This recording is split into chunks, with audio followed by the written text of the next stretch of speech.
В Библии написано, спасешься ты и спасется вся семья твоя. Моя мать пришла первый раз в церковь, посмотрела телевизор и пришла сюда. И теперь все родственники, все они пришли к Богу. Второе свидетельство, это приезжала моя бабушка и мой дедушка, и еще знакомые их. Моя бабушка была согнутая, у нее диск сошел, и больше 20 лет она не ходила согнутая. Я проснулся ночью от того, что она благодарила Бога за то, что она уже ходит ровно. Я все же еще потом заснул, но потом опять проснулся, она уже ходила ровно и благодарила Бога. Когда это? Что? Она в воскресенье уезжала, в понедельник уезжала, и перед этим целую ночь ходила и благодарила Бога. Она была здесь? Да, вы молились за нее. Это одна из тех, за кого мы молились? Да. Кто был здесь? Знаете, в понедельник, воскресенье прошлое, мы привели все, кто на коляске здесь, выстояли их, и мы видели, как 5, по крайней мере, пожилые люди бросали их, это самое, и начали ходить. И один из них, это одна из них речь идет. Плохо ходила здесь, дома начала благодарить Господа и пошла.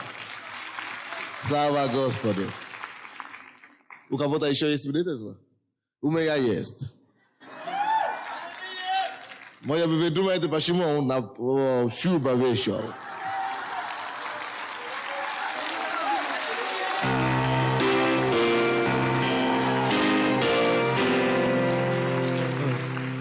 Знаете, Бог побудил нас пригласить моего брата и друга, пастора Генри, проповедовать здесь 2 дня. Оказывается, и для меня это проповедь благословение должна быть.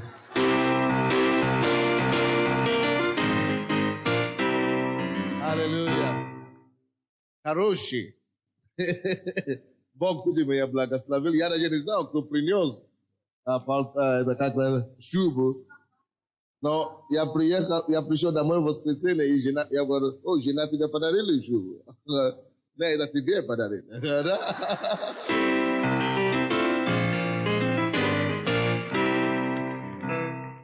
И я молился, чтобы Бог, чтобы благословение, которое должен получить этот человек, чтобы не миновало его во имя Иисуса. Библия говорит, кто благословляет пророка, получит награду пророка. Кто даже принимает ученика, не получит награду ученика. И кто даст даже маленькую чашку воды, малому, я малый из вас. Я самый смиренный, самый маленький. И даже, видите, что у меня, как это называется, зимние такой, сапоги красивые, югославские, мне тоже воскресенье благословит. Вы знаете, я такой, если сказать честно, не то, что у меня нету денег купить эти вещи, но никогда просто.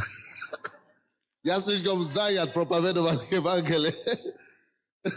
Никогда искать по магазинам или по рынкам. Просто никогда. Серьезно? Но вы купили за ваши деньги и мне подарили. Бог вознаградит вас обильно во имя Иисуса. Видите, как брат сказал, Елисей, не то, что он хотел собрать последнее, что у вдовы есть. Но Бог ему сказал, собери последнее, что у вдовы есть. И кушай сам. Вдова сказала, это единственное, что у меня есть. Я хочу кушать сам и свой ребенок, чтобы потом мы умрем. А Елисей, пророк, Божий, сказал, дай мне. Но и когда он поел, он сказал, за то, что вы мне дали есть то, что вы должны были есть, что не закончится в вашем доме масло. И Божье благословение 7 лет, 3,5 года пробило в этом доме. Бог финансировал ее. Но это не единственное чудо. После этого Бог воскресил ее сына из мертвых. После этого наступила потом засуха в этом городе. И вы знаете, Бог проговорил Елисею, потому что он жил у нее, говорит, будет 7 лет засуха. Только ей предупредили об этом, потому что она приняла пророка Божьего. Она ушла в филиппинскую землю и жила в достатке там. И не умерла от засухи последующей. Видите, когда вы благословляете любого верующего, Бог дает вам гарантию. Не человек. Бог дает вам гарантию, что Он воздаст вам. Библия говорит, что Бог есть воздающий, ищущий Его. Если вы пришли сюда сегодня, вы не уйдете пустыми руками. То, что вы пришли сегодня к Иисусу, Иисус вас не пошлет обратно пустыми руками. Вы что-то получите, которое вы сами по себе не могли бы получить или иметь своими силами. Это будет силой Господней крепости Его, которая соделает это вам.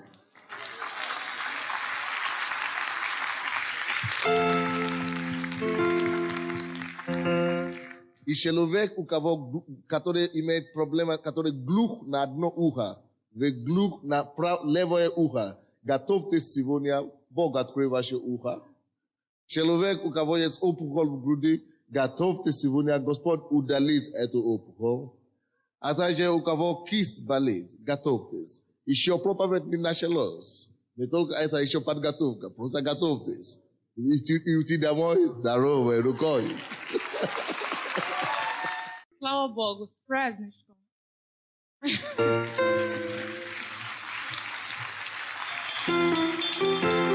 Аминь, аллилуйя. Мы благодарим Бога за вас, и мы просто не представляем свою жизнь без вас. Вы для нас чудо. Вы для нас являетесь то, что сила Божья может делать в жизни народа, в жизни страны. Мы просто благодарим Бога, что вы есть, и что вы принимаете нас. У нас слов не хватает. Вы делаете для нас даже больше, чем родители. Мы уже не можем это скрывать. Спасибо вам большое. Пусть милость, благость и охрана Божия всегда будет сопровождать вас во все дни вашей жизни. И пусть мы увидим Бога на небе. Пусть никто из вас не отпадет от милости, от благодати и от спасения Божьего. Мы любим вас, я люблю вас. Я молю, чтобы Бог дал нам больше благодать служить Богу вместе здесь и вместе пойти на небеса. Во имя Иисуса. Спасибо.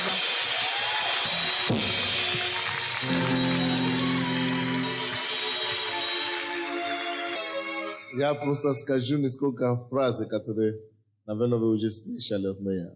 Я закончил магистра наук по журналистике. И я закончил красным дипломом. Я был иностранцем, я закончил в Беларуси. И я был единственный, кто имел меньшее число, кто имел больше число пятерок. Получил красный диплом. И университет начал мне предлагать поступить в аспирантуру. И мне предлагали закончить аспирантуру за год. Потому что они сказали, у тебя запас большой.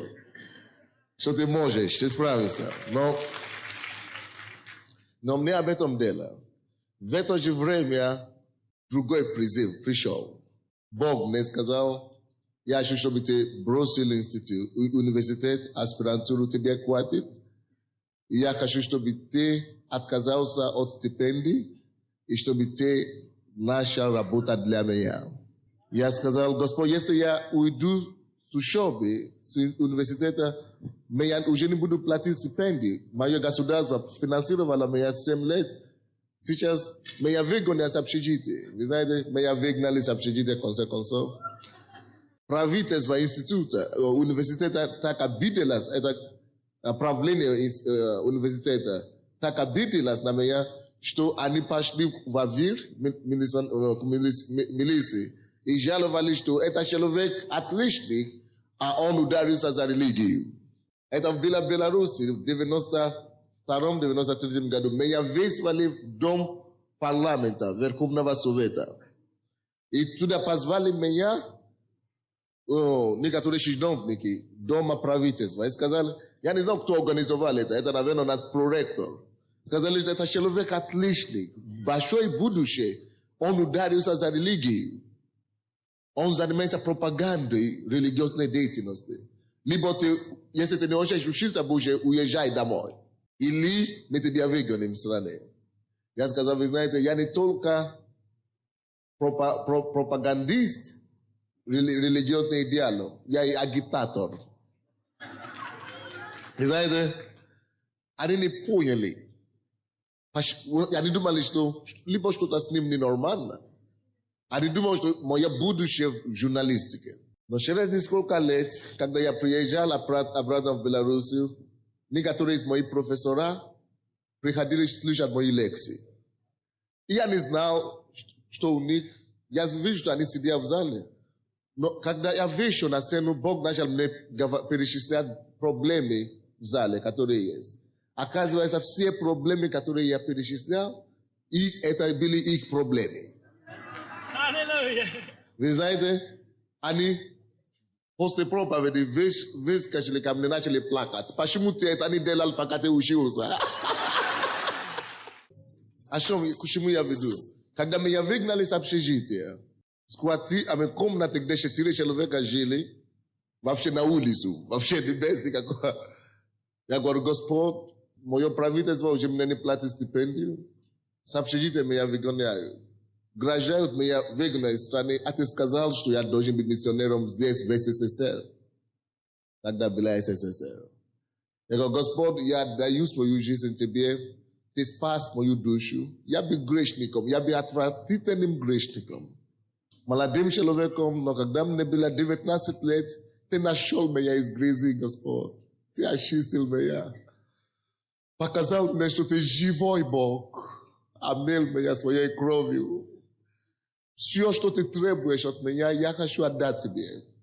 Я хочу служить тебе всю свою жизнь. Я никогда не знал, что ты меня поставишь проповедником Евангелия. Я думал, что я недостойным быть проповедником. Я только хочу быть хорошим верующим.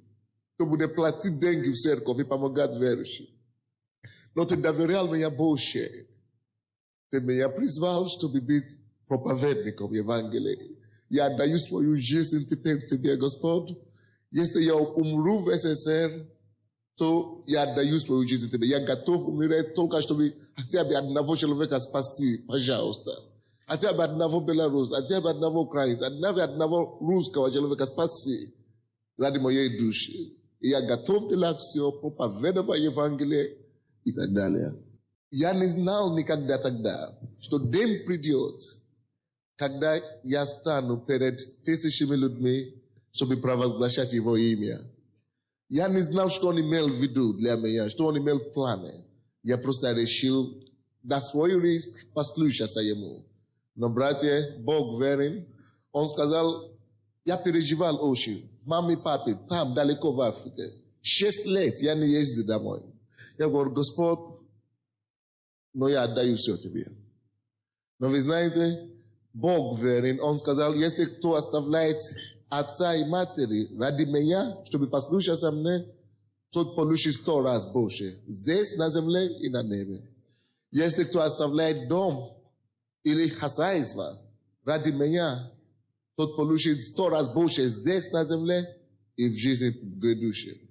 Если кто оставит профессию, зарплату ради меня, тот получит 100 раз больше здесь. Аминь. Но тогда я даже не думал об этом. Я только это послушался ему и повиновался ему. Вы знаете, плод того решения – это вы. Вы есть все мои родители, братья и сестры. Больше, чем 100 раз Бог уже сделал. Вы знаете, я могу шутить и так далее. Я могу, но если Бог мне ничего не даст больше в жизни, если вы мне тем более вы, если вы мне больше ничего не дадите, мне ничего не нужно. Не хватит того, что через мою жизнь Бог хотя бы кого-то спасает, кого-то освобождает и кого-то исцеляет. Это мне хватит. Я уже давно похоронил свою жизнь. И теперь жизнь, которую я живу, это только для того, чтобы кому-то открылась Иисуса Христа. Чтобы люди, которые придут слушать меня, люди, с которыми я буду иметь дело за свою жизнь, могли убедиться и знать, что есть альтернатива, есть другая жизнь, есть гораздо лучшая жизнь. Здесь, в этом злом мире, в этом грязном мире, в этом мире обмана, мира измены, здесь, в этом мире можно найти порядочную жизнь. Здесь можно найти спокойную жизнь. Здесь можно найти жизнь небесную жизнь во Христе Иисусе. Но то, что вы делаете, плюс того, это вообще. И вы знаете, я верю, что вместе с вами Бог поведет нас дальше. Бог начал мне говорить уже 2 недели, что Он хочет спасать высокопоставленных людей. Аминь. Бог мне сказал, я привел тебя на Украину не только, чтобы спасать бедных и средних людей. Я люблю тоже высокопоставленных людей. Я хочу спасать их. Говори им мое слово. Говори через телевизор. Говори всякому, призови их. И скажи им, что я люблю их, и я хочу обнимать их. Они тоже есть мои дети. Я уверен, что депутаты будут сидеть вместе с нами здесь. Я уверен. Вы слушаете меня? Директора предприятий, директора учреждения, высокопоставленные люди познают свет Иисуса и истину Его. Мы верим, что Бог любит всех одинаково. Какой бы они ни были. Это же не их беда, что они поставлены.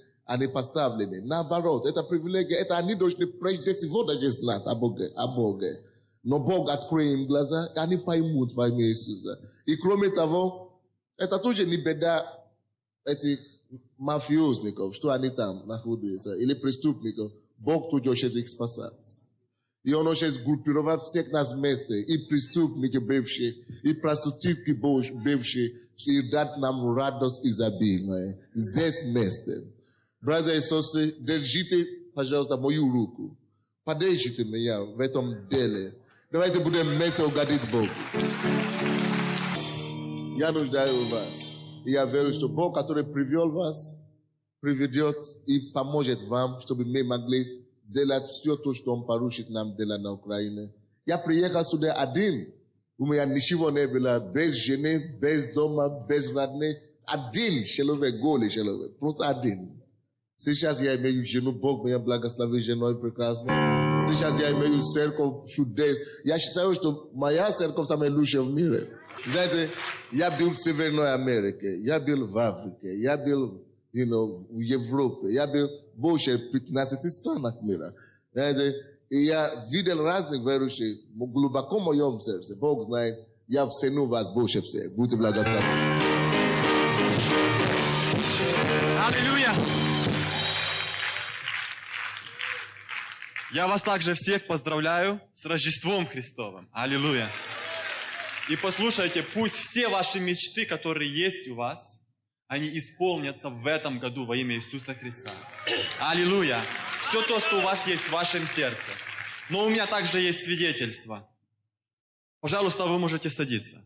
Я коротко скажу свидетельство. Вы знаете, нужно говорить о Божьих чудесах, которые Бог делает в нашей жизни. Аминь. Поэтому я решил все-таки сказать об этом. Также я поздравляю пастора с Рождеством Христовым и его жену. Аллилуйя! Мы должны сделать все, чтобы эти люди себя удобно чувствовали. Аминь. И это мне Бог сказал. Однажды я смотрел пригласительную, и там была фотография пастора Сандея. И это было, я знаю, что это Бог говорил мне. И как сила какая-то из фотографии пришла просто на меня. И Бог говорит мне, сделай все, чтобы этот человек себя удобно чувствовал. И все, и этот голос, я знал, что это Бог сказал, и этого голоса не стало больше. Это не был голос, но такое понимание пришло как будто бы. Аминь. Вы помните, я недавно рассказывал о том, что Бог меня благословил $1000. Вот, и эта сестра, она подошла ко мне, знаете, когда пастор Генри проповедовал, и говорит, меня Бог благословил 2-комнатной квартирой. Аллилуйя! Это прошло где-то 2 месяца, когда она благословила нашу семью, просто нашу семью, $1000. Вот, и Бог за 2 месяца дал ей квартиру. Я не знаю, она здесь есть или нет, но Бог благословил ее. Вы знаете, что это вдова. Вы представляете, вдова, они все свои деньги дали, машину продали какую-то плохую, и дали нам деньги, и Бог их не оставил. И я думаю, что это только начало, когда Бог восполнит все ее нужды, и Бог ее исцелит сына, что он будет проповедником Евангелия. У нее был больной сын, очень сильно она мне рассказывала. И последнее, можно сказать, она отдала. Это тяжело. Все деньги, которые вы продали машину, и принести пастору. Попробуйте так сделать. Но она по вере поступила, и Бог ее благословил. Аллилуйя! Поэтому, если вы никогда в жизни Бог не оставит. Мои родители стояли на очереди 14 или 15 лет, чтобы с двухкомнатной поселиться в четырехкомнатную, и они получили, но с трудом. А эта женщина за 2 месяца получила двухкомнатную квартиру.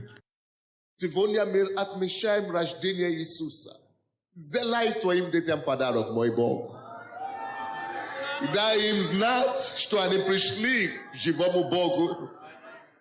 Дай им знать, что они пришли в живую церковь, там, где ты царишь. Слава тебе за подтверждение, которое каждый получит. И слава тебе, Господь, что никто из присутствующих здесь. Я молюсь, чтобы никто из них не попал в ад. Чтобы все держали за тобою, и чтобы все следовали за тобою всю жизнь. Чтобы никто из них не отпал от Бога, чтобы никто из них не отпал от веры, но чтобы мы все дошли до Царства Небесного, чтобы мы все могли радоваться. И благодарить тебя за твое прикосновение. Я благодарю тебя за то, что ты уже исцелил человека, у кого болели кишечники. Я благодарю тебя, что ты уже исцелил эту поджелудочную. Ты удалил опухоль сегодня. Мы благодарим тебя, что ты уже исцелил это шейные позвонка. Мы благодарим тебя, Господь, что ты уже открыл эти уши, Господь. Мы благодарим тебя, Господь, что ты уже исцелил эти нарывы в ногах. Мы благодарим тебя за много другое. Что ты делал, которое мы просто не знаем. Что ты уже исцелил это позвоночник. Был прославлен наш Бог и Отец и Спаситель. Мы хотим тебе сказать на весь голос, что мы любим тебя. Мы любим тебя, Иисус. За то, что ты умер за нас, мы любим тебя. За то, что ты прежде возлюбил нас, мы любим тебя. За то, что ты освобождаешь нас от наркомании, от алкоголя, от курения, от пьянства. Мы благодарим тебя, Господь. Будь прославлен, Иисус, от колдовства, от гадательства. Слава тебе, Господь. Тебе слава во веки веков. И весь народ сказал: слава Господу. Вы знаете, Бог наш чудный. Я не знаю. Вы знаете, когда я был верующий у себя дома, когда я покаялся, я знал Бога, я покаялся всего лишь полгода, 6 месяцев.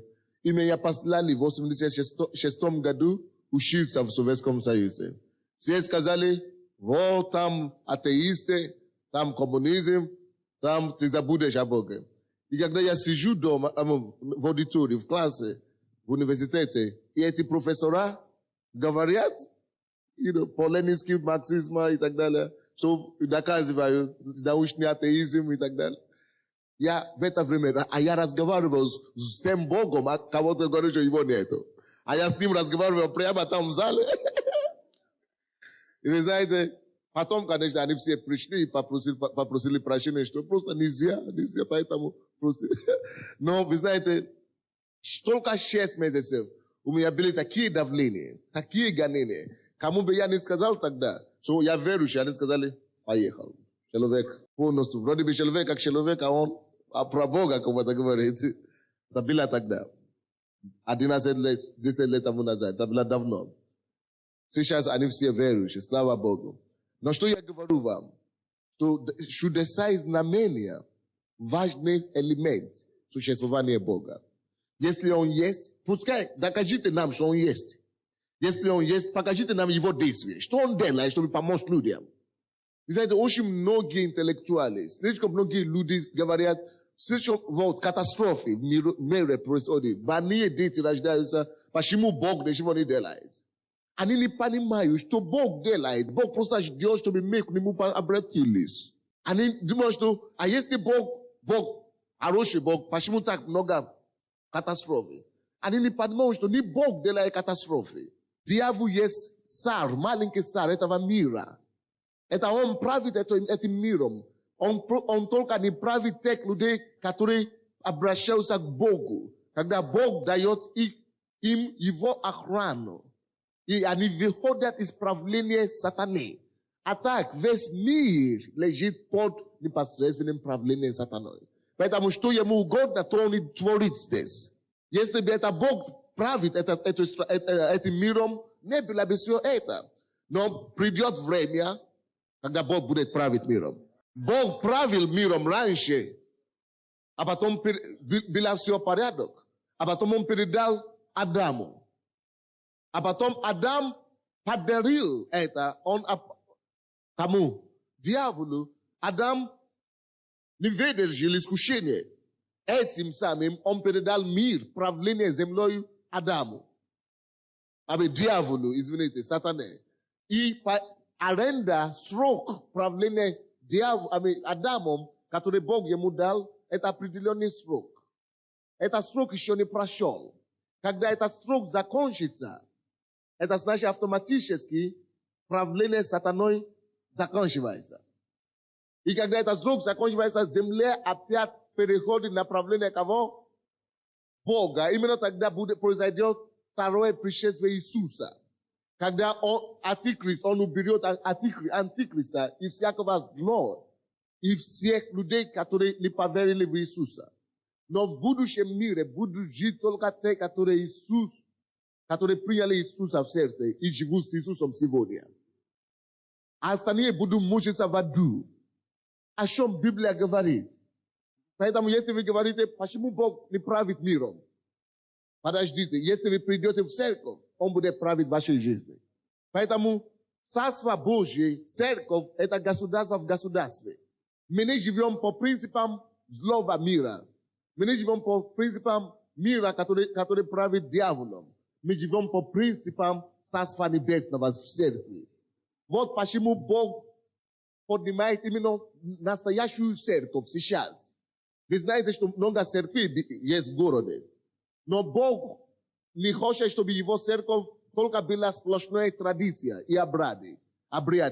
Там, где церковь прекращается в обряде и традиции, Бог уходит оттуда. И Он поднимает искренних верующих и собирает их. Вы знаете, что много церквей есть в городе. Но Бог не хочет, чтобы его церковь только была сплошная традиция и обряды. Там, где церковь прекращается в обряде и традиции, Бог уходит оттуда. И Он поднимает искренних верующих и собирает их. Не обязательно в соборе, не обязательно в золотых храмах, но Он соберет их и будет явить себя им. И свои знамения и чудеса. И будет доказывать им, что Он, Бог, все еще жив сегодня. Вот почему тысячи людей, вы раньше все ходили в церковь. Почему вы не получили то, что вы хотели в сердце? Потому что Бог уже давно отошел от таких мертвых церквей. Бог поднимает живые церкви, где вы будете знать, что я в Доме Божьем. Не слушайте меня? Я не против ни православных, ни католики. Есть хорошие верующие там. Но если меня поставят туда, я буду там проповедовать. Я не против. Я люблю их. Но надо, чтобы все мы начали искренне проповедовать Бога, как Он есть в Библии.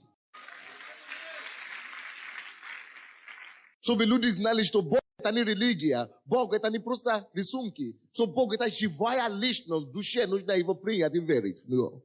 И жить с ним каждый день. Я не знаю, почему я это говорю, но это не моя проповедь. Может быть, кому-то это полезно. Аллилуйя. Давайте, пожалуйста, откроем Библию, если у вас есть. Римлянам, 9 главу, 13 стих. Римлянам 9:13. Римлянам 9:13. Римлянам 9:13. Господь, я благодарю Тебя за сегодня. Я славлю Тебя, Господь, за Твое Слово, которое живо и действенно. Проговори нам сегодня через мои уста, скажи Твое живое Слово, и чтобы каждый был благословен и освобожден сегодня. Во имя Иисуса Христа, и весь народ сказал, пока я молился, Бог сказал, что Он хочет исцелить человека, у кого есть камни, пушка. У вас камни, где бы у вас не были камни, положите руки, если у вас камни в теле, камни. Именем Иисуса я повелеваю, чтобы эти камни удалились во имя Иисуса Христа. Аминь. У меня какая проповедь? Серьезная. Очень серьезная проповедь сегодня. Я прочту одно предложение, это стих, и вам станет ясно сразу. Римлянам 9:13. Как и написано, и Иакова я возлюбил, а Исава возненавидел. Это об этом я буду проповедовать сегодня. Иакова я возлюбил, а Исава я возненавидел. Говорят, что перевод русский язык не слишком точный, что есть лучшие слова, которые там должны были написаны. У нас специалист здесь. Что за слово вместо возненавидел? А Исава отверг. Отверг. Правильно, это отверг. Хорошо, все равно. Даже если отверг, это все равно серьезное предложение. Как это так? Справедливый Бог, Бог, который заявляет, что Он есть Бог любви, как это может говорить о двух сыновьях одной матери, одного отца, что одного я возлюбил, а другого я отверг или возненавидел? За что? Что может только от Бога на такое решение, чтобы отверг или отвернуться от кого-то, который Он сам создал? Братья и сестры, я хочу вам сказать также, что в этом мире, в этом городе, в котором мы живем, есть люди, которые отвержены Богом. Почему Бог отвергает людей? И что нам с вами делать, чтобы мы не были отвержены от Бога? Кто хочет быть отвержен от Бога? Никто. Даже атеисты не хотят быть отвержены от Бога. Когда Энгельс умирал, он позвал служанку, он говорит: пожалуйста, поставь мне свечку, потому что он страдал. Он говорит: я чувствую печь ада здесь. Я чувствую печь ада. Пожалуйста, позвать священника. Она побежала позвать священника. До прихода священника Энгельс уже не стал. Умер. Он еще жил, он говорит, что он чувствовал печь ада. Никто не хочет, чтобы Бог отверг его. Никто не хочет. Когда Ленин, последние 2 года жизни Ленина, это было муки. Он тоже пытался молиться, но он уже не мог говорить. Был парализирован. Правая сторона его или левая, какая-то сторона была парализирована. Вы знаете об этом? Он лежал. Он отел молился, Бог уже не мог. Потому что всю жизнь он отвергал его. Никто не хочет, чтобы Бог его отверг. Никто не хочет, чтобы ненависть Божья пришла на него. Но тут написано, братья и сестры, что ибо так написано. Иакова возлюбил, а Исава возненавидел или отверг я. Неужели Бог может кого-то отверг? Или отвергнуть? Или возненавидеть? И все еще оставаться справедливым Богом? Я вам скажу, даже если нам непонятно, почему Бог кого-то отверг, то все равно Он остается справедливым Богом. Даже если нам непонятно, почему Бог кого-то возненавидел, то все равно Он остается справедливым Богом, ибо Библия говорит, что Бог нелицеприятен. Бог нелицеприятен. Если этот нелицеприятный Бог тогда говорит об этом, что Он кого-то возненавидел, то это должно быть что-то серьезное. Деяния апостолов 10:34. Деяния апостолов. Есть в Библии Деяния апостолов 10 глава, 34 стих. Петр говорит, отверз уста и сказал: истину, слушайте, истину познаю, что Бог нелицеприятен. Скажите, Бог нелицеприятен. Бог, Он нелицеприятен. Первое послание Иоанна, 4 глава, 8 стих говорит нам: тот, кто не любит, то не познал Бога, ибо Бог есть любовь. Но слишком много людей сегодня, братья, хотят любить без Бога. А любовь сама собой есть Бог. Если ты очень пытаешься любить без Бога, ты будешь любить по плоти. А если ты любишь по плоти, ты пожнешь по плоти. А если кто-то хочет любить по-настоящему, он должен сначала обратиться к Богу. Жить в Боге. а потом только тогда ручье Божьей любви будет изливаться с него. Но давайте вернемся к теме. Почему же все-таки Бог возненавидел Исава? Что он делал такое? Если мы будем знать, что он сделал, что Бог возненавидел его, мы будем избегать с вами эту ошибку. И чтобы нам не придется быть отвержены Богом. Давайте посмотрим историю его жизни. Книга Бытие. Откройте, пожалуйста, вместе со мной Бытие, 25 главу. Бытие, 25 глава. Бытие, 25 глава. Считаем 29 стиха по 34. Бытие, 25 глава, 29 по 34 стихи. «И сварил Иаков кушанье, а Исав пришел с поля усталый. И сказал Исав Иакову: дай мне поесть красного этого, ибо я устал. От всего дано ему прозвание Эдом. Но Иаков сказал: продай мне теперь же свое первородство. Исав сказал: вот я умираю, что мне в этом первородстве? Иаков сказал: поклянись мне теперь же. Он поклялся ему и продал первородство свое Иакову. И дал Иаков Исаву хлеба и кушанье из чечевицы, и он ел, и пил, и встал, и пошел, и пренебрег Исав первородство». Здесь говорит нам ситуация из жизни этого Исава.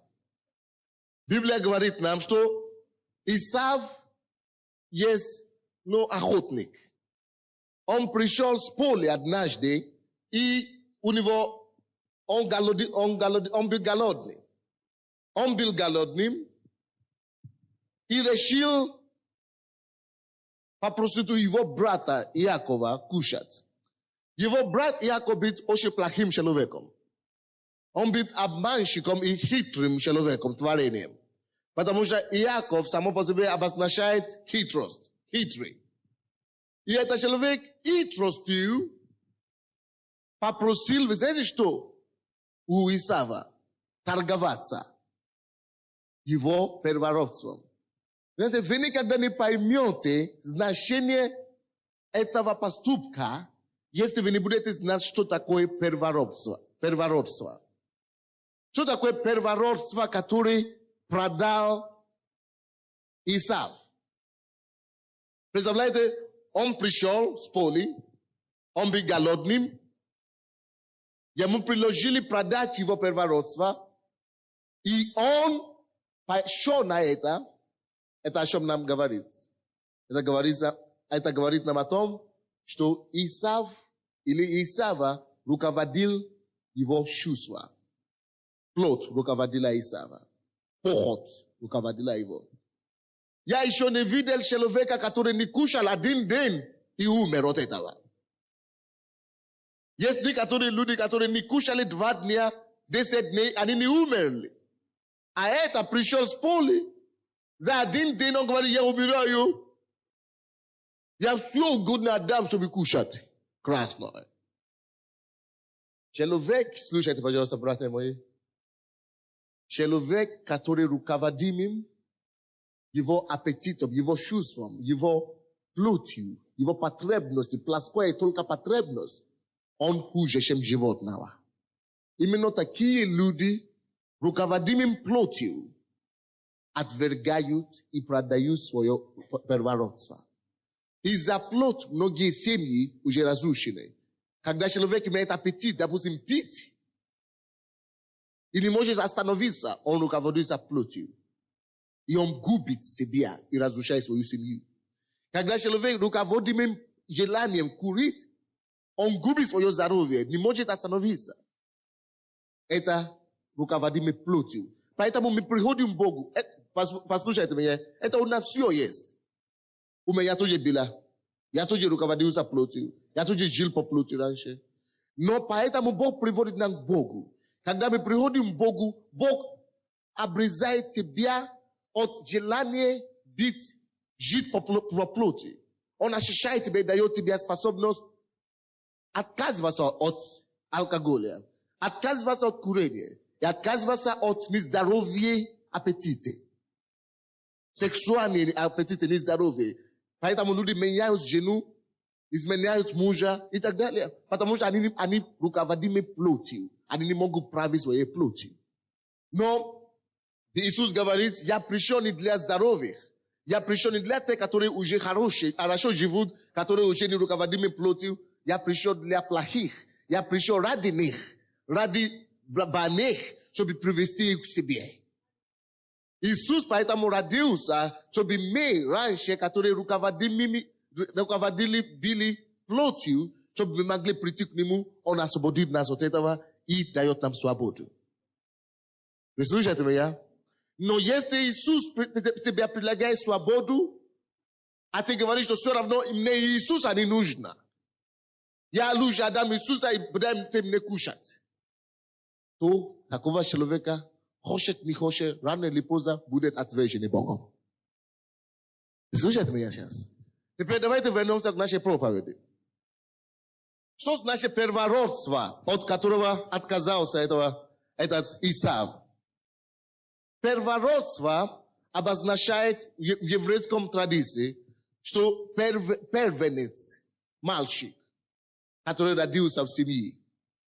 Первый мальчик, который рождается в еврейской семье, называется первенец, и он посвящается Богу. Первородство в переводе от еврейского обозначает посвященное Богу. Посвященный Богу. Что значит первородство по-еврейски? Посвященный Богу. Первенец, первый сын семьи, который не принадлежит родителям. Он живет в доме все, но его отдают на посвящение кому? Богу. Это значит, плюс этого посвящение Богу, или вернее, посвящение Богу обозначает, он должен служить Богу, и что Бог имеет особое призвание на его жизнь. Бог через него будет какие-то великие дела делать. Это во-первых. Во-вторых, это обозначает, что в его семье, слушайте меня, он имеет право получить двойное наследство. Слушайте меня? Первородство или первенец, который имеет первородство, значит, ты имеешь право получить двойное чего? Если наследство матери и отца делятся, ты имеешь право получить двойное. Слушайте меня, пожалуйста. Бог говорит, я послал свое слово и исцелил их от недуги их. Бог исцеляет кого-то сейчас от болезни плеча. Сейчас Бог посылает его слово. Пока вы слушаете проповедь, Бог разрешает ваши проблемы. Первородство, во-первых, значит посвященный Богу. Во-вторых, обозначает первенец имеет право на двойное чего? Наследство в доме его отца. Какое чудесное благословение! Какое чудесное обетование! Какая привилегия быть первенец тогда! Представляете себе? Что за привилегия быть первенец? Это значит, все имущество моего отца, потому что они вдвоем, он получает больше половины. Только он один. И потому что он голоден один день, пришел, потому что он не мог править своей плотью. Он не мог править своей плотью, и он согласился, вы знаете, что продать? Не куртку продать свою, не одежду свою продать, не оружие на его охота, не его ружье на охоте продать. А вы знаете, что на что он согласился продать? Он согласился продать прямо его самое главное, что у него есть в жизни. Божье призвание на его жизнь. Божье призвание, Божье удел для него согласился продать. Страшнее преступление не бывает. Это обозначает, что он отверг удел Бога. Посвященный Богу, он говорит, что нет, это значит, он плевался или как это. А? плевал на Бога. Он пренебрег Бога. То не до тебя, не до палочки с тобой с Богом. Это то, что он сказал. Потому, посмотрите, написано же. Посмотрите, пожалуйста. Здесь написано, так, в каком стихе? 32 стихе сначала. Исав сказал, вот я умираю, чтоб не в этом первородстве. Чтоб не в этом первородстве. Это значит, чтоб не в этом Боге, Божьему деле. И 34 стих. И дал Иаков Исаву хлеба, и кушанья, и чечевицы, и он ел, и пил, и стал, и пошел, и пренебрег. Вы слышите? И пренебрег Исав первородства. Пренебрег первородства обозначает автоматически пренебрег кого? Он пренебрегал своего Создателя. Когда Бог создает кого-то, все, кого Бог допускает, чтобы родился здесь на земле, на него, все, кого Бог допускает, чтобы родился здесь на земле, все, кто рождается здесь на земле, на всех есть Бог, имеет какой-то удел. Бог имеет какое-то призвание на каждого человека. Бог имеет какие-то задания для тебя, которые ты должен исполнить здесь на земле, для него. Чисто для него. Кто бы ты ни был, маленький, большой, Бог имеет удел, призвание для твоей жизни. Кто бы ты ни был, мужчина, женщина, есть что-то, что Бог доверит тебе, чем ты должен заниматься здесь, чтобы ему принести славу. Кто бы ты ни был, бедный, богатый, Бог имеет призвание для тебя здесь на земле. Есть что-то, что ты должен делать для Бога.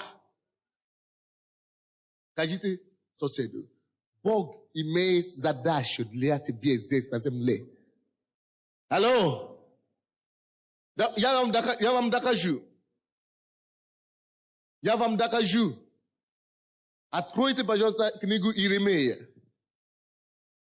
Иеремия. Иеремия, первую главу. Иеремия 1:5. Откройте свою Библию. Не ждите меня.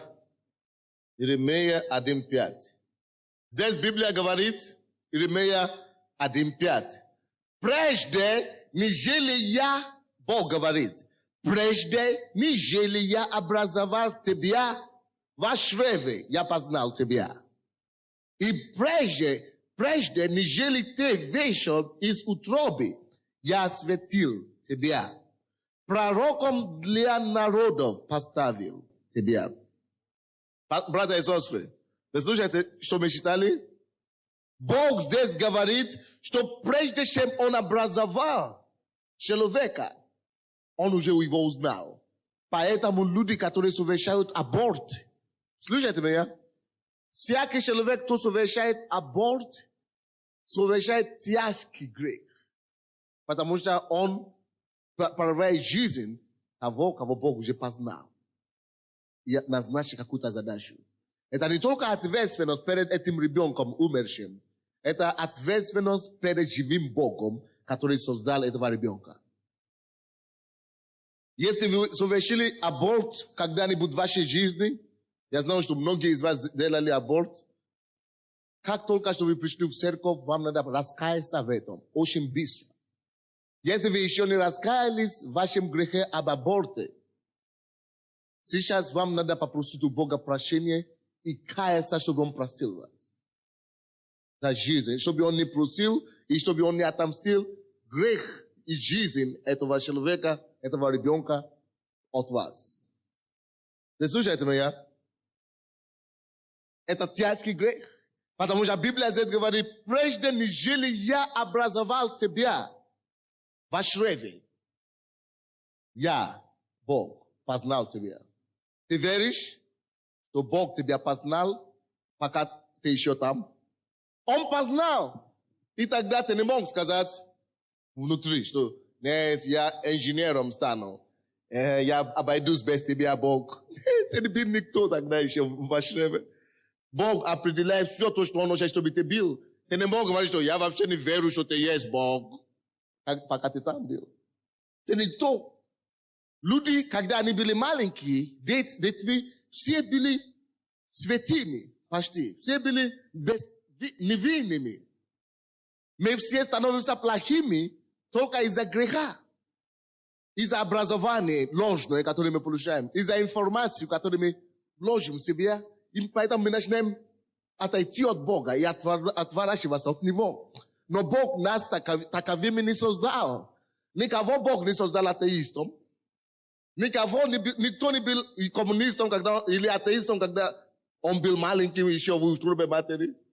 А еще тогда Бог уже его познал. И дал ему, хочет, не хочет, Бог тебе отдаст определенные задачи. Допустим, Иеремия, он говорит, я поставил тебе пророком для народов, пока ты еще был в чреве матери. И он мог вырасти и говорить, что нет, я не хочу быть пророком, я хочу быть бизнесменом. Хорошо. Но однажды ты вернешься туда, к нему. На тебе. Ты здесь не будешь жить вечно. На земле вечно не живут. Не живут. Хочешь, не хочешь, тебе придется вернуться к нему. И тогда он тебя спросит, зачем его смеет. Дорогой мой, тебе сказали? Ходи в церковь или не сказали? Сказали, но я был начальником хозрасчетного предприятия. Ага, хорошо. Теперь отвечай. Теперь ни предприятия нету, ни начальства нету. На тебе. Не дай Бог. Ты слушаете меня? Когда я спорил с Богом, что Господь, я хочу быть журналистом, такой, он мне показал это место Писания, Иеремия. Я тебе поставил, не только Иеремия, но тебе конкретно, пророком для народа. Я говорю, Господь, но, может быть, тебя он не поставил пророком. Все мы не можем быть проповедником. Амин? Мы не все можем быть проповедниками. Может быть, кого-то Бог поставил бизнесменом, чтобы финансировать Евангелие через деньги. Может быть, кого-то Бог поставил начальник где-то на заводе, где-то, чтобы дать верующим место или церковь какую-то помощь, чтобы этим помочь Евангелие Божие распространяться.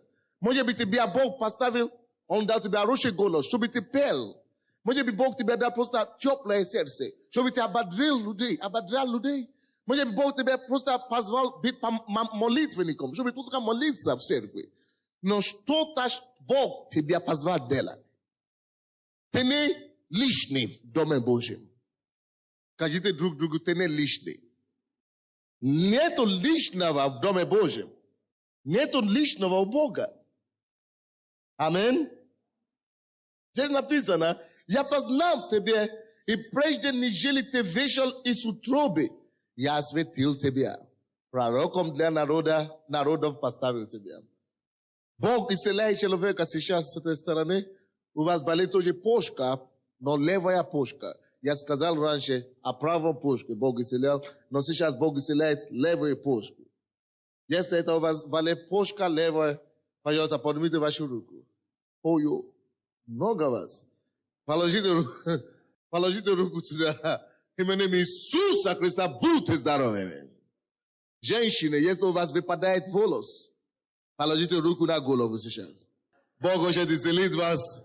Друг Божий, двигайся и исцеляй этих людей, чтобы эти волоса Божьи не выпадали. Именем Иисуса Христа.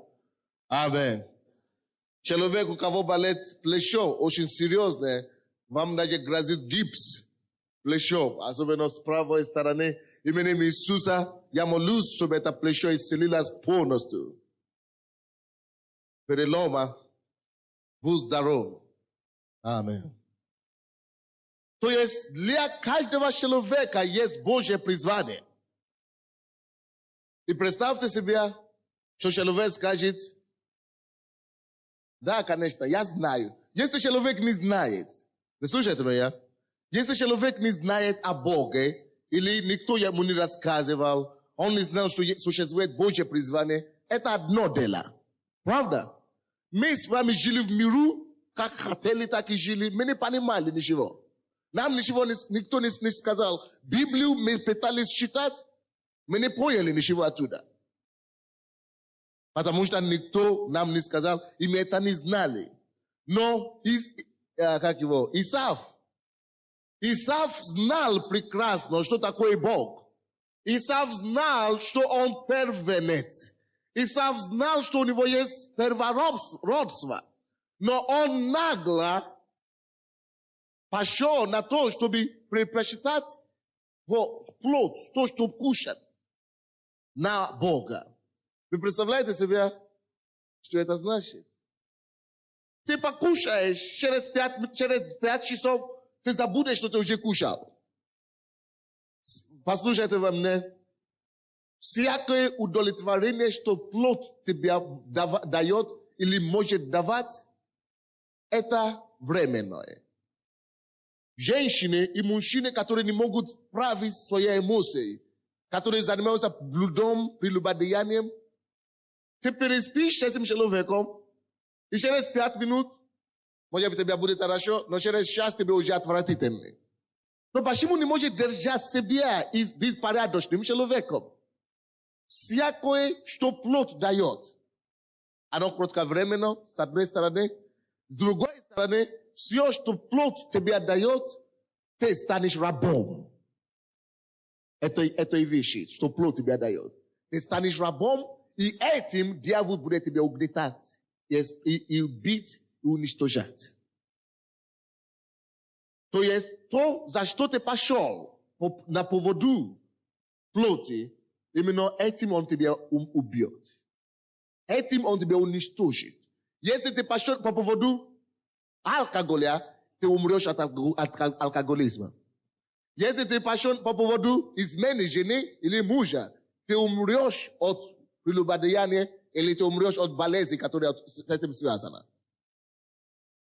Если ты пошел по поводу сигарета, ты умрешь от легких рака или от чего-то подобного. Какой грех бы ты не пошел, если ты предпочитаешь греху Богу, или первородство, или Божье призвание, это тебя погиб. Кто-то говорит, что как он так говорит? Я люблю вас, поэтому я говорю вам правду. Истина освободит вас. Но в миру ваши коллеги и друзья, которыми вы этим делом занимаетесь, они вам не скажут никогда истину. Но Библия говорит, познаете истину, и истина сделает вас свободными. Библия говорит только истину. Борьба жизни. Слушайте сюда. The great struggle of life. The great struggle of life is the struggle of flesh and blood. Великая борьба жизни. Это борьба и давление на то, чтобы вы отказались от вашего первородства. Борьба между плотью и духом. Великая битва жизни, борьба жизни, это борьба, что дьявол делает со всех сторон, чтобы притеснить вас только с одной целью, чтобы вы отказались от Божьего в вашей жизни, чтобы вы отказались от вашего первородства. Это великая борьба жизни. Я борюсь с этим по-своему, ты борешься с этим по-своему, другой борется по-своему, и все, никто из них не знает. Только искупленные, верующие, которые читают Библию, знают. Мы все, каждый человек, кто живет здесь на земле, есть одна борьба у него. Борьба, с чего он выберет. Первородство, Божье призвание и план в его жизни. Или то, что плоть дает, то, что мир дает, то, что мир предлагает. Поэтому борьба жизни заключается в том, чего ты выберешь. Желание жить по плоти. Захватываться за теми вещами, которые плоть предлагает. Или за то, что узкий, который Бог предлагает. Великая борьба жизни, это между широким путем, который ведет к погибели, и узкий путь, который ведет Царство Небесное. Это великая борьба жизни. Только одна судьба решается. Куда ты пойдешь? Узким путем или широким путем? Вы слышите меня?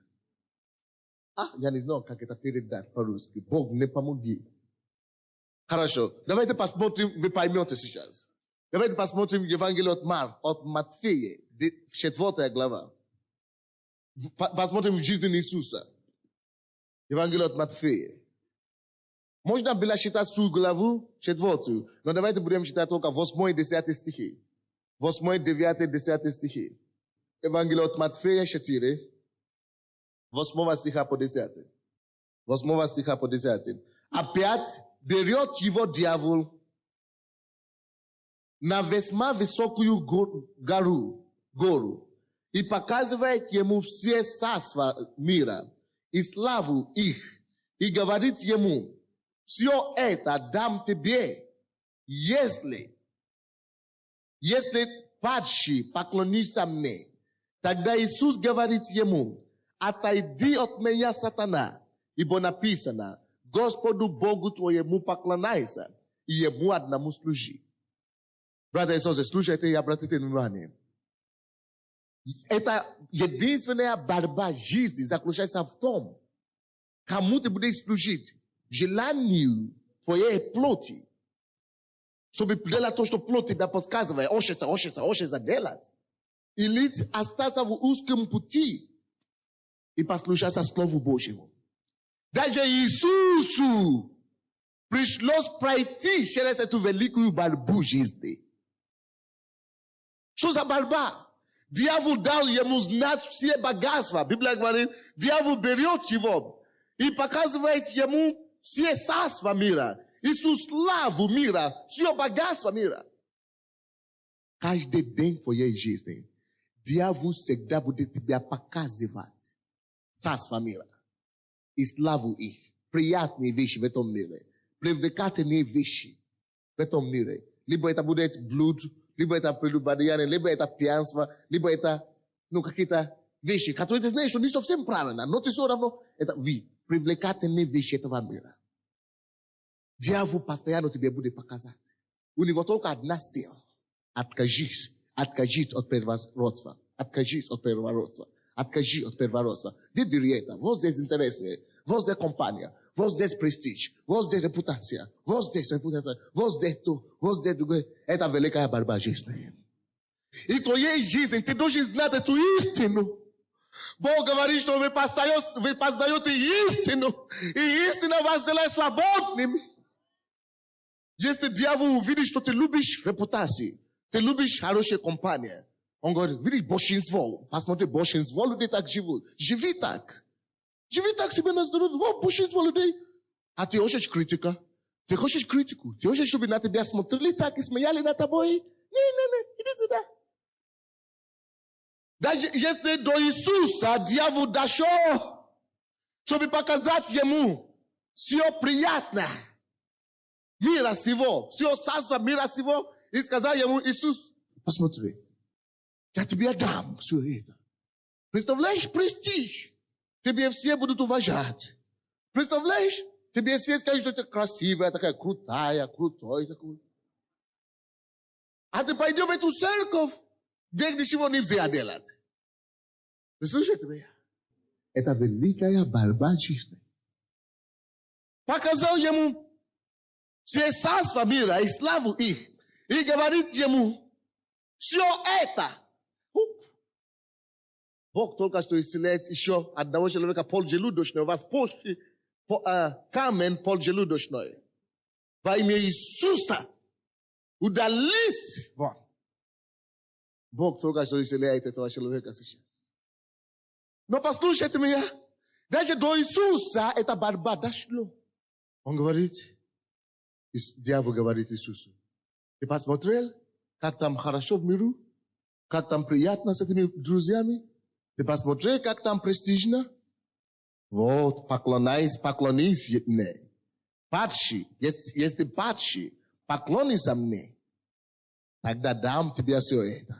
Братья и сестры, видишь? Только попробуй. Только там побить, тебя будет все это. Есть такой? Это великая борьба жизни. Now, что ты, к чему ты поклоняешься? Желание – это угодить себя на живость. И плоское желание иметь мужчину рядом с собой или женщину рядом с собой, хотя они расписаны. Вот это желание использовать и удовлетворить плоть или желание попасть в Царство Небесное. Вот великая борьба жизни. Дьявол тебя никогда не скажет, что ты теряешь. Он тебя никогда не скажет, что ты теряешь Царство Небесное. Он тебя никогда не скажет, что Бог тебя отвергнет и тебя пошлет в ад. Он тебя даже никогда не скажет, что ад есть. Он даже сделает все, чтобы тебе сказать, что ад, ты что, ад? Что ты же не дурак? Ты образованный человек, какой ад? Нету такого, ты что? Он сделает все, чтобы тебе показать, что такого нет. Но согласись, если ты откуда-то пришел, появился здесь на земле, то ты туда и вернешься. Согласись. Когда человек вдыхает, он выдыхает. Когда человек кушает, а потом он идет в туалет. Есть туда и обратно, вход, выход. Ты пришел сюда, ты вернешься туда. Ты слышите меня? Это Божий принцип, так оно устроено.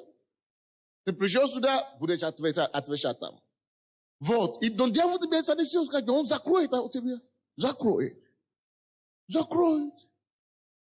И написано, тогда Иисус говорит ему, отойди от меня, сатана.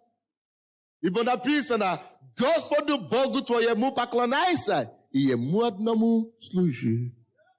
Это твое первородство. Это твое первородство. Это твое первородство. Это твое первородство. Кого ты выбрал служить? Кому ты выбрал служить? Слушайте меня. Во всем дело.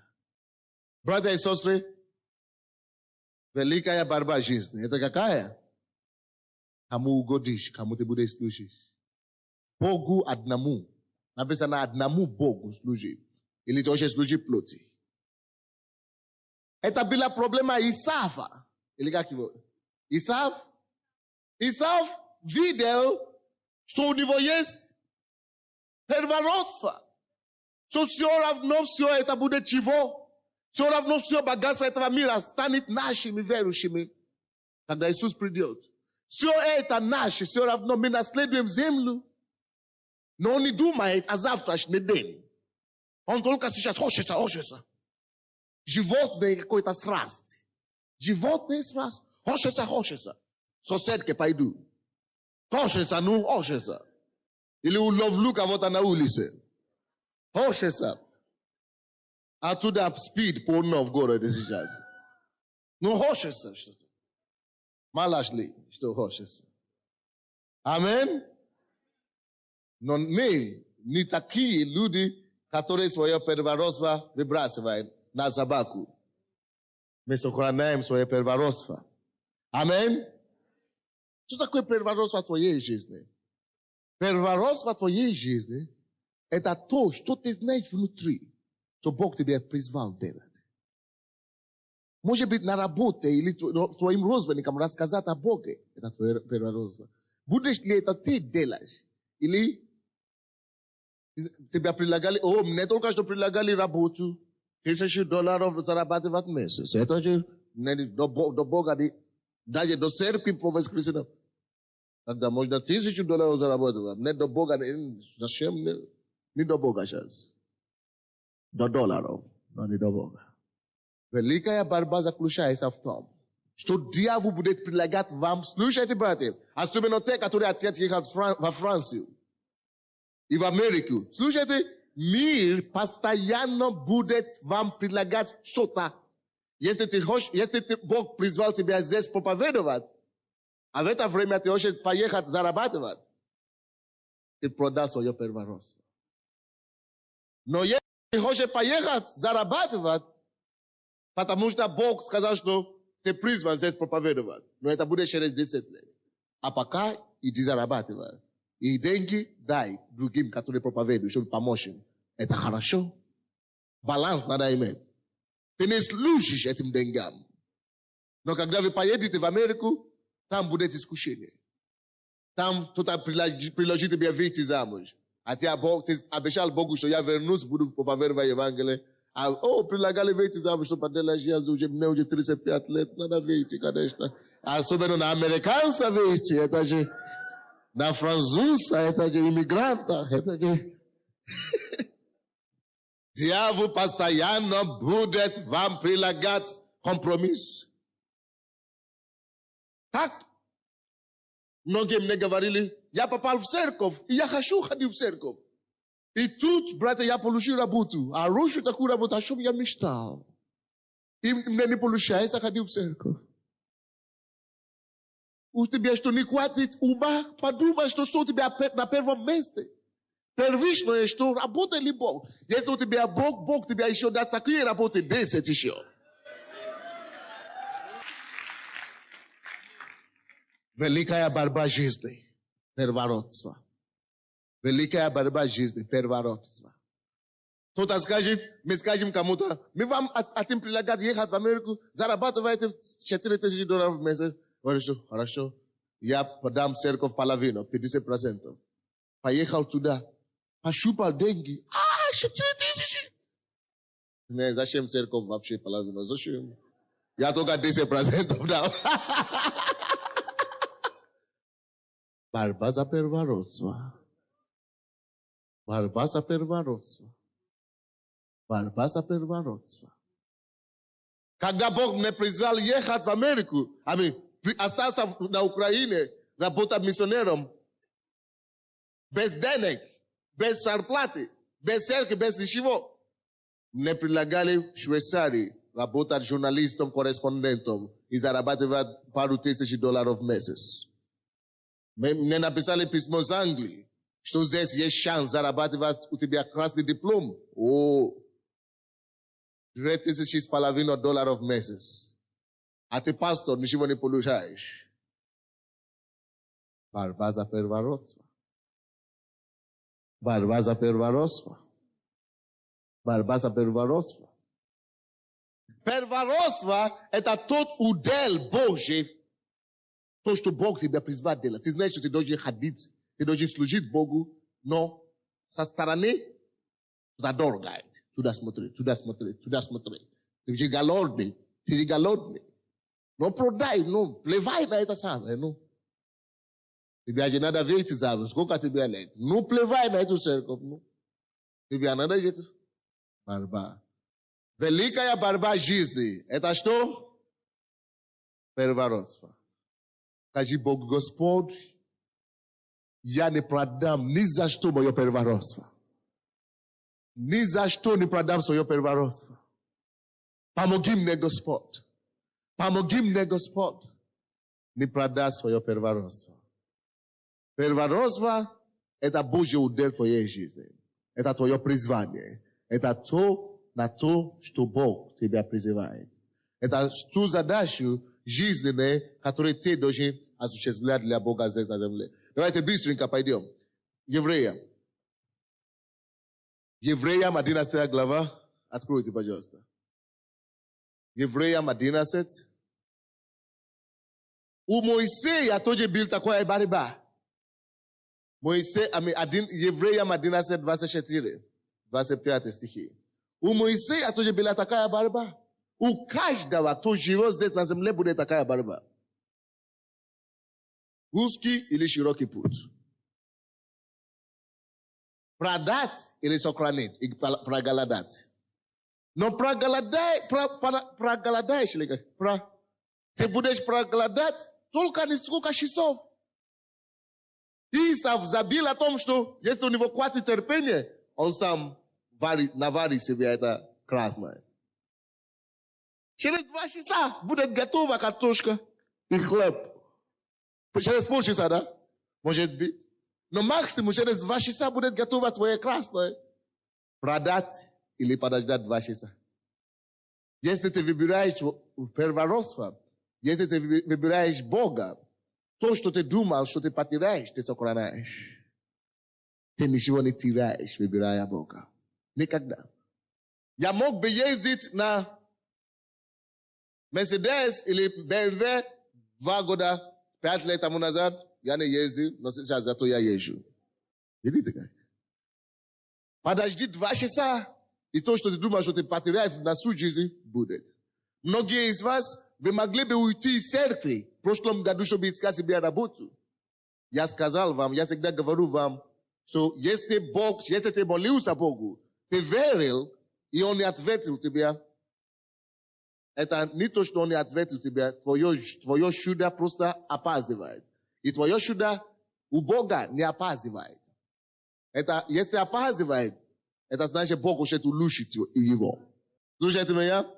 Если твое чудо опаздывает, если ты ждешь ребенка, ты не можешь дождать. Опаздывает твое чудо? Если твое чудо опаздывает, слушайте меня, то это потому, что Бог хочет улучшить твое чудо. Дать тебе лучшее чудо. Многие из вас искали работу в прошлом году. Господь, мы не можем найти работу. Бог вам не дал. Потому что Он знал. Если Он даст вам в прошлом году, вам не будет возможности ехать в Америку или во Францию в этом году. Он тогда вам не дал, задержал вас, опоздал, но зато Он дал вам улучшенную сейчас в этом году. Видите как? Так что просто иметь чуть-чуть терпение. Чуть-чуть выдержка. И все равно ты убедишься, что лучше, ты убедишься в том, что лучше выбрать первородство. Давайте посмотрим Евреи. Я быстренько, уже нужно заканчивать. Евреям 11. Так, 24-25 стихи. 24-25 стихи. Верою, Моисей, пришедший в возраст, отказался называться сыном дочери фараоновой. Так, 25 стих. И лучше захотел страдать с народом Божьим. Видите? Он предпочел лучше пострадать с народом Божьим, чем жить во дворе фараона. Во дворе у царя там же все есть. А он говорит, что я уйду и лучше буду рабом. Но с Божьим народом буду рабом. Чем жить и чем быть принцессом во дворе. Это решение. Вот это характер. Правда? Вот это решение. Но послушайте дальше. И лучше захотел страдать народом Божьим, нежели иметь временное. Иметь во дворе будущим принцем. Он будет иметь всего лишь временное, греховное наслаждение. Всякое греховное наслаждение, оно временное. Всякое греховное наслаждение, оно временное. Исав выбрал кушать. И отверг первородство. Кушал, я не думал, что это обед длился 2 часа. Максимум 5 часов. Но закончился обед, красный закончился. И он паш Библия говорит, что он cielo и пошел. Всякое наслаждение греховное, оно временно. На второй день опять он будет голодный. Ничего уже будет продать. Всякое наслаждение греховное, оно временное. И Моисей понимал это. Почему он стал великим человеком? Потому что он понимал, что если я сейчас возьму, лучше стану тихим и стану принцем во дворе у фараона. Меня никто не вспомнит в истории. Но если я буду с Божьим народом, я буду страдать пока. Но однажды Бог придет, освободит меня, и Бог что-то сделает для меня. Он даже не знал, что он станет самым великим руководителем в истории своего народа до сих пор. Потому что он отверг временное греховное наслаждение. Братья и сестры, смотрите на меня. Каждый день в твоей жизни есть приложение наслаждаться грехом. Каждый день в моей жизни есть греховное наслаждение прилагается себе. Но, братья, давайте раз и навсегда закроем наши глаза и скажу, я свое первородство ни за что не продам. Ni za što, ludzie budu sradas Bożym narodom, no nie za što perwarostwa swojego pradam. Ludzie budu muszysa, ludzie budu dziwniczyte, sobierite mój kostium, sobierite gastu, sobierite żenu, sobierite kwartiru, sobierite wszystko, co będzie, ja ludzie budu z Bogiem i sokranić swoje perwarostwa. Потому что после всего прочего здесь на земле я престану перед ним судом неба и земли. Один на один. И я буду отвечать перед ним, как я провел свою жизнь здесь. И он тогда спросит, что ты сделал со своим первородством? Ты отказался, продал ли, сохранил и послужил ли ты мне или нет? Моисей понял это. Я лучше откажусь от всего наслаждения временного. Но вы, братья и сестры, истина заключается в том, что от чего ты отказался, Бог другим способом тебя воздаст. Все, от чего ты отказываешься, Бог тебя воздаст 10-кратно, 100-кратно, лучшее любыми путями. Аллилуйя. Кто-нибудь слышит меня сегодня? Я говорю, кто-нибудь слышит меня сегодня? Сохрани твое первородство. Великая битва жизни. Великая битва жизни. Первородство. Первородство. Первородство. Посмотри все царство земли и славу их я дам. Если ты будешь преклоняться мне плоти. Миру, престижу, дьяволу. Но Бог мне уже сказал, только Богу одному буду служить. И только Ему. Все. Дьявол, ты опоздал. Опоздал. По-настоящему опоздал. Раз и навсегда опоздал. Уже успел познать Бога. Успел познать Бога. Успел познать Его. Уже поздно. Там же в Евреям. Там же в Евреям только 12 глава. Там же в Евреям только 12 глава. 16-17 стихи. В Евреям 12, 16, 17. 16-17 написано. Чтобы не было между вами какого блудника или нечестивца, который бы, как Исав, за одну снедь, да? За одну снедь отказался от своего первородства. Чтобы никто такого не было между вами, Библия говорит. Чтобы не было между вами такого, чтобы отказался от своего первородства. Чтобы не было, потому что отказ от первородства привлекает к себе отвержение Божие. Чтобы такого не было в вас. В твоей семье, чтобы такого не было. В этой церкви, чтобы такого не было. Который бы отказался от первородства. Библия называет такого человека нечестивца. Который отказывается от первородства. 17 стих говорит. Ибо вы знаете, что после того, слушайте, что случилось после того, как Исав отказался от первородства своего. Что произошло? После того, он, Исав, желая наследовать благословение. Видите?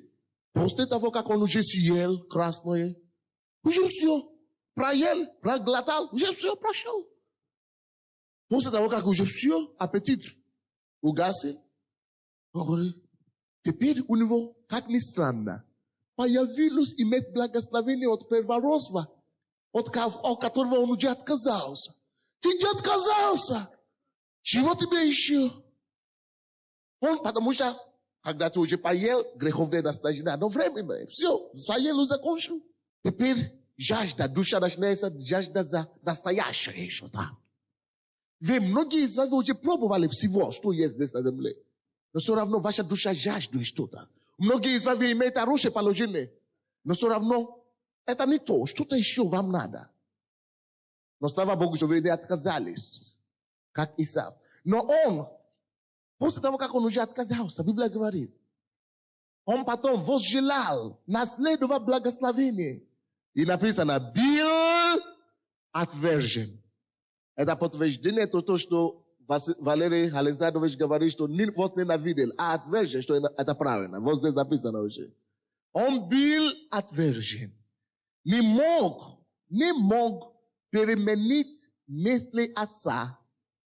Вы помните историю? Что отец его благословил Исава. Иакова, а не Исава. Не Иаков Итри, не его Итрос виновата, а продажа первородства Исава. Вот что, во всем причина. Во всем беда. Во всем беда. Во всем, где все скроется. Он не мог переменить мысли отца. Хотя, и просил о том, о благословении том, со слезами. Видите как? Слушайте меня сюда. Всякий человек, кто отказывается от Бога, кто отказывается от Божьего призвания в его жизни, кто отказывается от его первородства, рано или поздно будет стоять на колени, будет просить об этом со слезами. Рано или поздно написано, и это доказано. Рано или поздно ты вернешься к этому и будешь просить об этом со слезами. Только будет уже поздно. Братья и сестры, вот я стою на колени. Пускай это не произойдет в твоей жизни, чтобы отказаться даже на мгновение от Бога, даже на секунду от Бога. Или от его призвания в твоей жизни. Не дай Бог!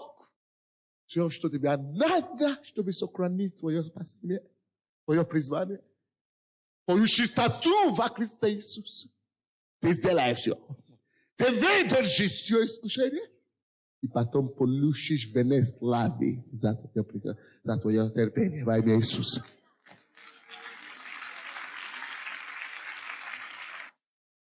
Но, братья и сестры, Бог тебя возлюбил. Что Он дает тебе это слышать даже. Now, Евреям 9, или где мы читали, Римлянам 9:13. Иакова возлюбил. Почему возлюбил Иакова? Потому что Иаков знал, где первичное. Он не просил что-то другое. Он возжелал первородства. Он не был первенцем. Он не был первенцем. Он не родился первым. Но он больше всего искал первенства. Он искал всякими путями и добился. Ты говоришь, у меня нету таланта, у меня нету призвания, Бог мне ничего не издал. Ищи, ты получишь.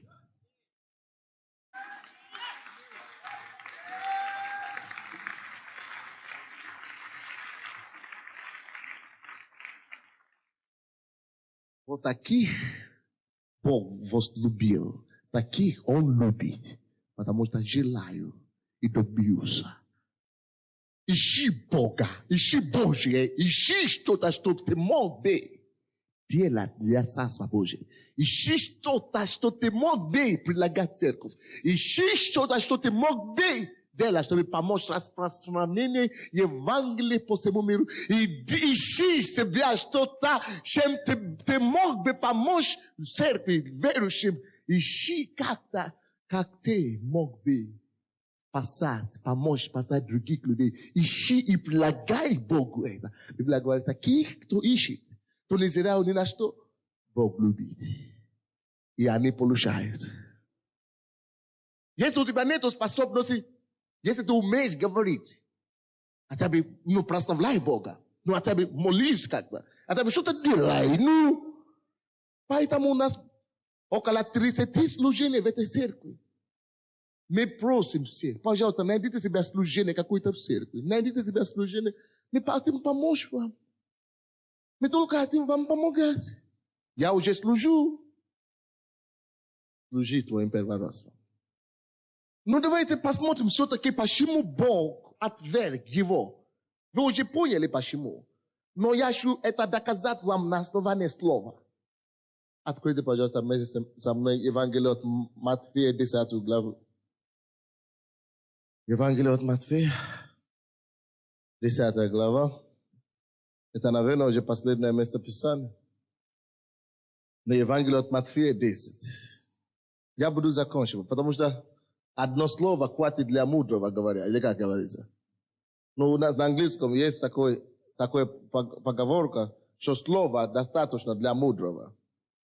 Скажи ему, он поймет. Но не мудрый, конечно, не поймет. Евангелие от Матфея, 10 глава, 32-33. 32-33. Итак, всякого, кто исповедает или исповедует меня перед людьми, Иисус говорит, всякий, кто исповедует, или всякого, кто исповедует меня перед людьми, того исповедую и я перед Отцом моим Небесным. Now, слушайте, братья и сестры. Это продажа первородства, когда у тебя на работе или где-то другом тебя спрашивают, ты верующий? И ты говоришь, не, это моя жена так сюда ходит, или я просто, я случайно туда попал. Но слушай, что Иисус говорит. Ты стесняешься исповедовать Иисуса перед людьми. Это продажа первородства. Послушайте, что случается с такими людьми. Иисус говорит, 33 стих. А кто отречется от меня перед людьми, отрекусь от того. И я отрекусь от него перед Отцом моим Небесным. Проживешь, сколько тебе угодно здесь на земле, проживешь. 100 лет хочешь? 100 лет хватит тебе. Проживи. После 100 лет все равно ты пойдешь туда. Иисус будет перед Богом, Отцом, и ты придешь. Бог спросит у Иисуса, а Он стоял за тебе, за твоим имя или нет? Иисус говорит, что этот, он отверг мое имя. Он постеснялся. Я его не знаю. Он говорит, тот, кто отречется от меня перед людьми. Кто такой человек? Братья, лучше тебе бояться того, кто может и душу, и тело погубить. В гаене озена, чем бояться того, кто вообще твою плоть не может, твою душу не может тронуть. Человек, максимум, что человек любой, может делать тебя это тебе убить. Но он убьет только твою плоть. Он не тронет твою душу. Но лучше бояться того, кто имеет власть над плотью и над душой твоей. Это твой Бог. Лучше его бояться. Now, если приходится тебе выбирать, исповедовать Бога перед людьми, и даже если они скажут, если ты скажешь, что ты верующий, мы тебя расстрелим. Now, лучше, чтобы они расстрелили тебя в плоти, но чтобы ты потом бил с Богом, чем быть отверженный Богом самим. Now, послушайте, тот, кто отвержен Богом, тот и отвержен человек, людьми. Если Бог отречется от тебя, ты и перед людьми отвержен. Now, Иисус говорит здесь, всякий, кто отречется от меня перед людьми, кто откажется от меня, я откажусь от него, я отречусь от него перед Отцом. Now, это Божий принцип. Бог сказал, кто отречется от него, он отречется от него. Исав отказался от чего? От первородства, это значит от Божьего удела, от Бога. И следовательно, что Бог делает? Бог его отверг. Потому что написано. Видите, почему Бог Якова ненавидел, возлюбил, а Исава отверг? Потому что сначала Исав отверг Бога. Он пожнял то, что посеял. Стань на твои ноги и призови Бога. Говорит, Господь, своей не буду, ни за что, Господь, ни за что призови Бога. Говорит, Господь, не откажу от первородства, не продам свое первородство, буду держаться за тобою всю жизнь, всем сердцем, всем усилием. Господь, буду служить тебе, буду держаться за первородством. Господь, призови его, закрой свои глаза, закройте свои глаза, призови Бога сегодня, поговори с ним, что я, Господь, я не пренебрежу свое призвание, Я не пренебрежу свое призвание на моя. Я не пренебрежу. Не пренебрегу. Не пренебрегу свое призвание. Твой удел. Я принадлежу тебе, Господь. Принадлежу тебе, Господь. Принадлежу тебе, Господь. Que tabari que te boroko soko. Que te boroko toboso. Que te borobakata. Músico de Led Grumsh. Molis, molis, molis. Molis, molis, molis. Molis, molis, molis. Molis, molis, molis. Що Господь, Господь, великої борьби жизни я не откажусь. Великої борьби жизни я не стану проигрывателем. Великої борьби жизни я не проиграю, я выиграю. Я выиграю. Я выбираю тебя. Я выбираю тебя. Твое призвание, твои планы моей жизни. Твои планы моей жизни осуществятся. Осуществятся. Осуществятся. Твои планы, твои планы, твои планы, твои планы, твои намерения моей жизни. Твои планы. Я не откажусь, не откажусь. Буду тебя служить. Мы молимся, братья. Мы молимся, братья.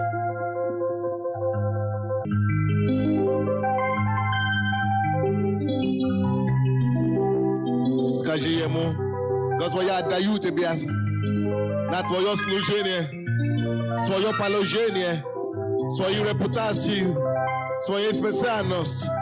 Все, что у меня есть, Господь, я отдаю на твое служение. Используй меня, используй меня, используй меня, используй меня, Господь.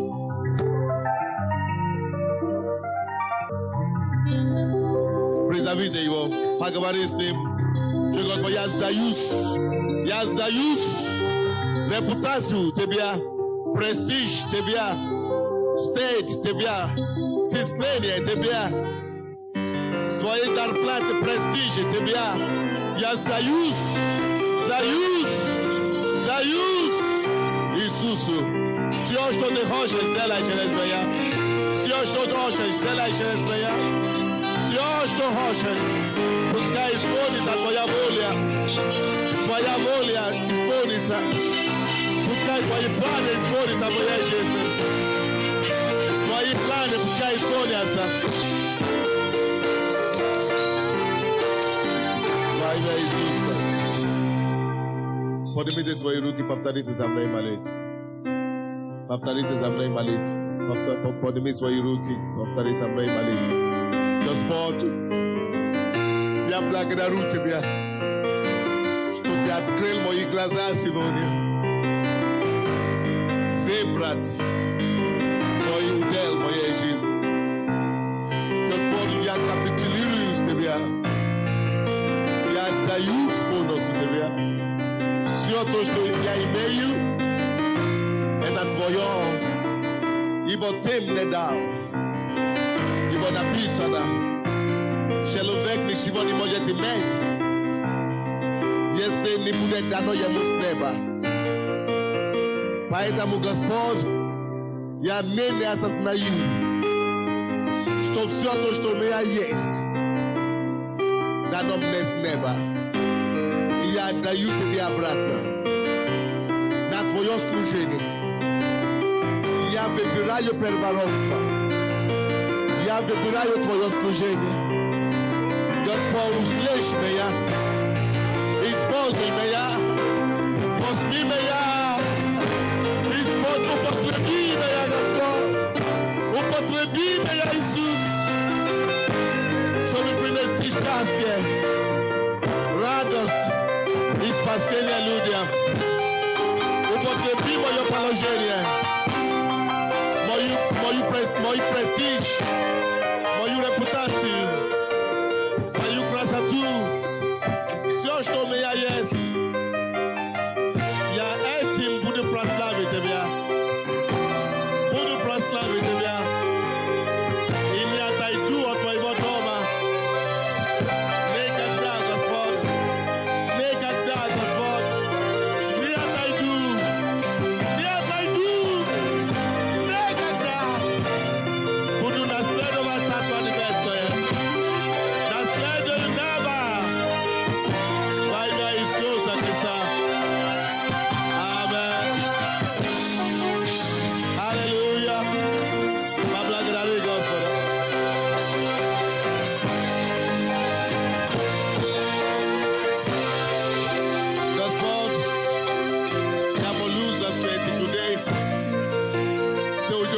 начал их слова сегодня.